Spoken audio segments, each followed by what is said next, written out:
안녕하세요. 아이패드 다일입니다. 지난번에는 이 30달러짜리 플러그able 허브를 소개해드렸죠. 아이패드 미니에 달아서요.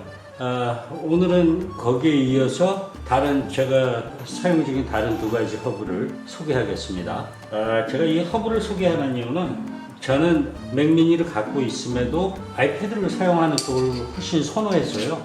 나름 이 방면에 취미도 있고 해갖고 각종 허브를 달아보면서 아이패드 프로의 그 기능을 테스트도 하고 아이패드의 역량을 아이패드를 워낙 좋아해서 아무튼 그 기능을 확장해 나가는 방법을 테스트해보고 있습니다. 그 과정에서 제가 얻는 지식을 여러분과 공유하고 있는데요. 물론 아이패드를 저처럼 데스크탑으로 사용하는 사람은 많지 않겠으나 향후 충분히 그리고 사실상 이미 충분히 사용할 수 있는 경지에 올라있기 때문에 이 방면에 관심을 갖기 시작하는 분들이 계실 것 같아서 제 경험을 공유해보는 겁니다. 이 플러그able 허브에서 그 다음 단계로 이제 올라가면 이건 미화로 30달러짜리거든요. 칼디슨은 사실상 썬더볼트라든지 이런 허브에서는 최소한 애플 진영에서는 지존급에 해당하는 회사거든요. 썬더볼트 허브는 TS4인가요? 그 400달러 고가의 그 허브까지 나와 있습니다. 10대 개 포트가 달린 걸로 아는데 저한테는 좀 약간 해당 사항이 없어서 안 했습니다. 그래서 이 사실은 제가 이 제품을 쓰다가 칼디지트를 주문을 했는데 친구가 미국에서 놓고 오는 바람에 6개월 공백이 있었거든요. 그래서 그 사이를 참지 못하고 아마존에서 제가 직접 썬더볼트 허브를 하나 구매했습니다. 그게 이제 역시 저는 또 플러그able 제품으로 갔거든요. 플러그able 제품은 맥 사용자가 아니신 분들한테는 그리 익숙하지 않은 브랜드일 수 있으나 지금 제가 플러그able 제품을 쓴 지 한 10년 된 것 같습니다. 거의 처음에는 윈도우에 있는 스탠드용 허브에서 시작을 했거든요. 근데 그 제품이 굉장히 좋았습니다. 꽂으면 그냥 다 되고 플러그able은 맥이 워낙 마이너리그 컴퓨터다 보니까 신경도 안 쓰고 제품을 안 만들었습니다.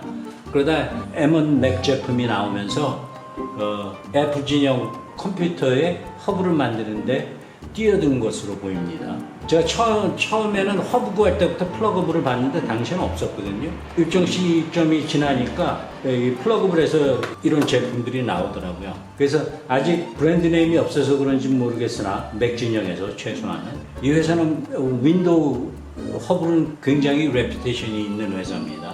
플러그able 저는 썬더볼트로 갔고요. 가격도 이게 아마 세금 빼고 한 180달러 정도 합니다. 근데 이건 다음 편에 소개하겠고요. 그럼 이제 일단 캘디지트를 제가 사실은 플러그able 제품에서 업그레이드하는 다음 제품으로 선택을 했던 겁니다. 그래서 사실 이 썬더볼트 허브까지 쓰려고 그러면 아이패드에서는 좀 잃는 부분이 많습니다. 근데 그 부분은 다음번에 설명을 하겠고요. 그래서 이 캘디지트 제품으로 간 건데 이 제품은 3.2 제너레이션 1 제품입니다. 초당 500MB를 해결할 수 있는 허브입니다. 캘디짓은 캘디짓 소호닥입니다. 이 제품이 사실 어떻게 보면 가장 아이패드 프로에 적합하다고도 볼 수 있는 허브인데요. 그 이유는 일단 이건 허브처럼 쓰기도 하고 도킹 스테이션으로도 쓸 수 있다고 얘기를 하긴 합니다. 제품을 소개하자면 여기 SD 카드 들어가는 슬롯 있고요. 큰 거, 작은 거. 그 다음에 10기가 초당 1GB 쏴주는 C 포트가 있습니다. 그리고 역시 초당 10GB/s을 쏴주는 USB-A 포트가 있고요. 그 다음에 이거는 파워 딜리버리도 되고 아이패드에 전원을 공급하는 포트고요. 그 다음에 HDMI가 있고 디스플레이 포트가 있습니다. 그래서 두 개의 모니터를 붙일 수가 있습니다. 맥에어의 단자가 USB-C 포트 달랑 하나 주니까 모니터를 두 개 연결할 수 없으니까 이 두 개를 넣어준 것 같습니다. 근데 사실 모니터를 두 개씩 붙여 쓰는 사람이면 좀 포트가 부족한 게 흠이라하겠습니다. 그리고 이것은 아이패드와 연결하는 아이패드나 맥 같은 맥북에 연결하는 포트고요. 충전 포트가 있습니다. 이거는 별도의 차저가 따라오지는 않습니다. 본인이 충전기를 구해야 됩니다. 아무튼 여기 연결하면 맥북이나 아이패드에 전원을 공급하고요. 사용하면서도요. 그래서 대충 그렇습니다. 근데 저 같은 경우에는 뭐 속도야 이게 나아야 하지만 이건 더 많은 밴드위스도 크고 당연히 속도도 빠르지만 막상 결론부터 얘기하자 그러면 저한테는 굉장히 부적합한 허브였습니다. 그 이유는 이걸 한번 아이패드 연결해 보겠습니다. 연결하는 방법은 이것과 대동소이하니까 신속하게 넘어가겠습니다. 우선 샌디스크부터 테스트 해 보겠습니다. USB-A 포트에 한번 연결해 보겠습니다. 파일 익스플로러 앱을 얼마 전에 구매했는데요. 파일 전송 시 파일 속도를 보여준다는 겁니다. 이런 앱이 거의 없는 걸로 알거든요. 아무튼 최근에 알게 되어서 구매를 했습니다.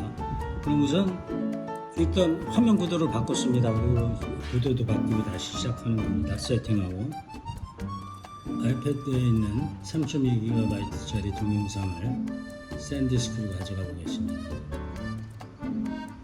대략 650 정도 나와줍니다.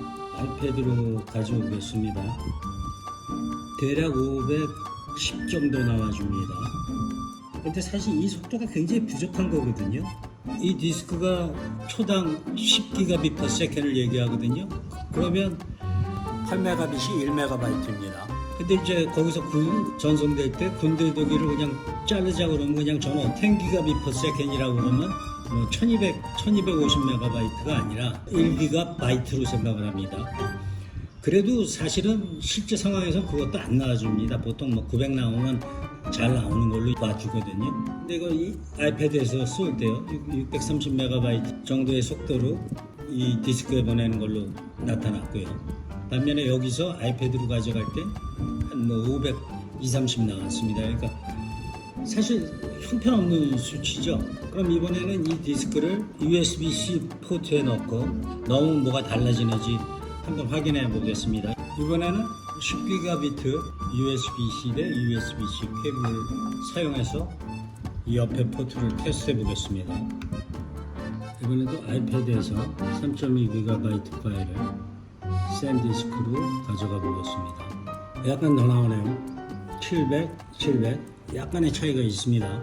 그 다음에 가져간 파일을 아이패드로 가져오겠습니다. 역시 500 나오는데 아까보다 약간 모자라네요. 440, 450, 490까지 봤습니다. 그러니까 외장 디스크에서 아이패드로 가져가는 속도가 빠진다고 보시면 되겠습니다. 그러니까 두 포트가 지금 그러니까 대략 800-900MB는 나와줘야 되는 거를 대략 500에서 600 사이에서 처리하고 있습니다. 로스가 상당히 심한 거거든요. 이 정도면. 그러면 이번 케이블에서는 삼성 T7 어느 정도의 속도가 나와주나 확인해 보겠습니다. 이거 역시 광고 대류라고 그러면 1GB를 쏠 수 있는 T7을 이런 식으로 연결을 하겠습니다. 아이패드에서 동일한 파일을 삼성 T7으로 가져가겠습니다. 이거는 거의 700 가까이 나옵니다. 690. T7에 있는 파일을 아이패드로 다시 가져가겠습니다.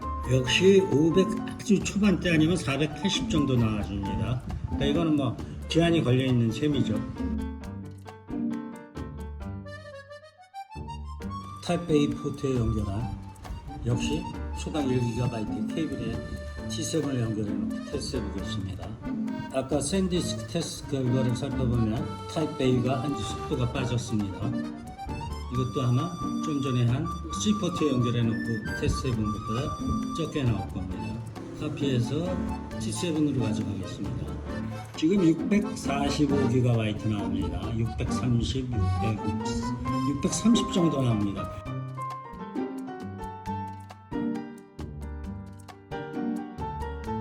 샌디스크를 아이패드에 직접 연결해 놓고 아이패드에서 샌디스크로 파일을 가져가 보겠습니다. 400 초반대 나옵니다. 420, 410 샌디스크에 있는 파일을 아이패드로 가져가 보겠습니다. 800 가까이 나옵니다. 790대로 나옵니다. 800도 살짝 넘을 때도 있고요. 파일을 T7으로 가져가 보겠습니다. 역시 400, 370, 370대네요. 370MB를 가져갑니다. 이번에는 T7에서 아이패드로 직접 가져가 보겠습니다. 800대가 보이죠? 770, 800, 752 이렇습니다. 800대 400으로 직접 연결했을 때는 격차가 좀 황당하네요. 아이패드로 써가는 게 2배 정도 속도가 빨리 나옵니다. 뭐 어떤 게 중요한지는 워크플로우에 따라서 다르겠지만 저 같은 경우는 아이패드에서 외장으로 쏘는 경우가 더 많다고 봐야 하거든요. 둘 다 직접 연결했을 때는 800대 400 정도가 나오는 것 같습니다. 그러니까 이 허브가 더 균형을 잡아주는 셈입니다. 사실 800대 400은 좀 황당한 수치입니다. 아무튼 그렇습니다. 대충 제가 집계해 놓은 내용을 보면요. 일단 이 소호닥의 C포트가 A포트보다는 아주 간발의 차이로 속도가 더 빠르고요. 가장 특이할 만한 사항은 직접 연결했을 때와 독에 연결했을 때의 차이입니다. 아이패드에 직접 아무런 전원 없이 SSD를 꽂으면요.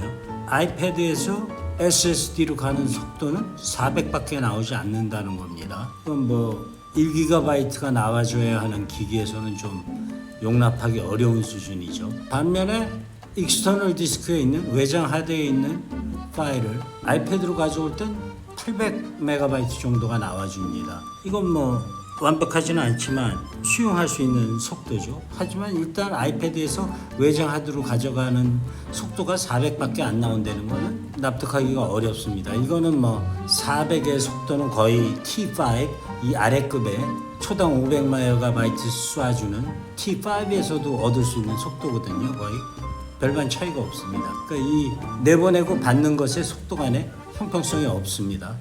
반면 소닥에 연결을 하니까 거꾸로 SSD로 가져가는 속도가 더 빠릅니다. 대신 아이패드에서 받아들이는 속도는 반감이 되고요.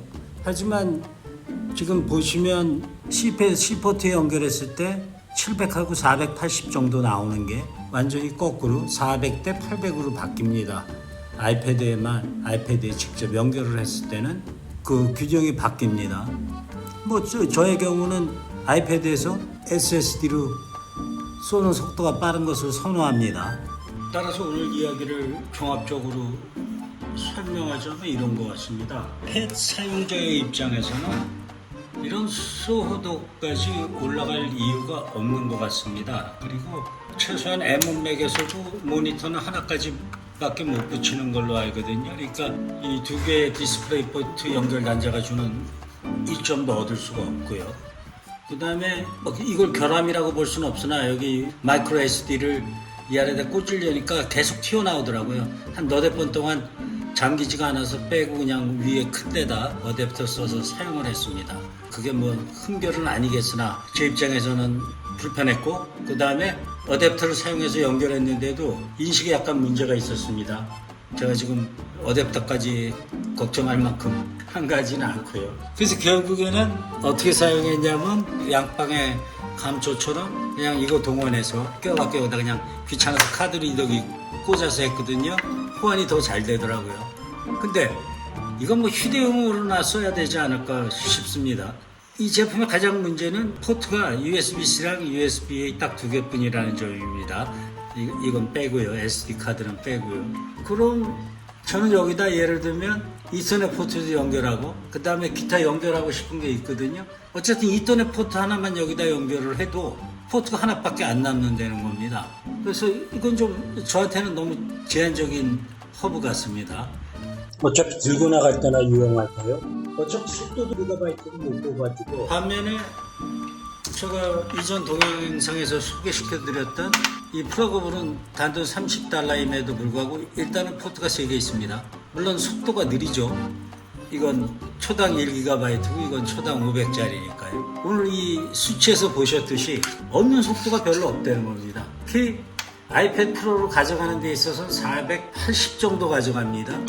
이 제품도 물론 USB 로드가 있으니까 뭐 아무리 보수조 있으니까 속도가 500MB가 나와주진 않습니다.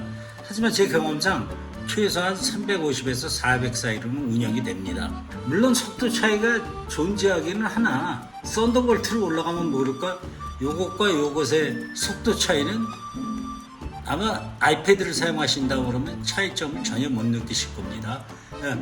저의 오늘 영상은 아이패드를 중점적으로 다루는 것이니까요. 그리고 사실상 400대 800이 나온다 하더라도 그 차이는 사람들이 잘 모릅니다. 저도 제대로 몰랐고 읽어서만 알고 있었습니다. 실무 테스트를 했을 때 그런 관점에서 보자면 30달러짜리와 80달러짜리 그거에 대한 판단은 본인의 워크플로우에 따라서 결정을 하셔야 되겠지만 제가 말씀드릴 수 있는 건 가성비 측면에서는 특히 일반 사용자로서는 여기에서 여기까지 50달러를 더 주고 올라갈 필요는 없다고 생각합니다. 그리고 심지어 썬더볼트 쪽으로 올라가는 경우는 제가 직접 테스트를 안 해봤으나 썬더볼트로 올라가 봤자 초당 잘 나와야 USB 3.2 2세대에서 나와줄 수 있는 1GB 정도밖에 안 나올 겁니다. 지금 아이패드 M1에 약간 문제가 있습니다. 제가 전에 갖고 있는 2018 버전이 망가져서 구매를 했거든요. 근데 골치 아픈 일이 더 많습니다. 얻는 속도에 비해서. 속도도 그리 올라가지도 않고요. 그래서 저는 사실 2018 버전을 갖고 있었고 이런 정보를 미리 알고 있었다면 그냥 2018 버전을 갖고 있었을 겁니다. 그래서 MT에서는 이런 기본적인 문제들을 해결을 했는지 제가 보기에는 해결 못했을 겁니다. 애플이 드라이버를 너무 못 씁니다. 그리고 요즘 맥 만드느라 정신이 없고 맥과 아이패드를 통합하느라 중요한 것들을 놓치고 가고 있습니다. 그건 뭐 물론 제 생각입니다만. 그래서 일단 저는 이 제품이 속도도 속도에서 미미한 차이고 가격은 절반도 안 되고 포트도 하나 더 주고 그러니까 참고로 여기다 뭐 HDMI 연결할 수 있죠. 아이패드에서는 어차피 더블 모니터가 안 되는 거니까. 그 다음에 포트는 뭐 하드디스크 2개까지 운영할 수 있고 그 다음에 여기다 이더넷 포트도 붙일 수가 있거든요. 그런 점에서 버스틸리티 측면에서도 우수하다고 보고요. 다음 회차에선 썬더볼트 헙에 관해서 설명을 하겠습니다. 최소한 썬더볼트는 또는 여전히 제가 얻을 것이 크게 많지 않으나 연결성에 있어서는 돈 값어치를 한다고 저는 생각을 합니다. 그래서 다음번에 플러그업의 썬더볼트 헙을 다루겠습니다. 이상이었습니다.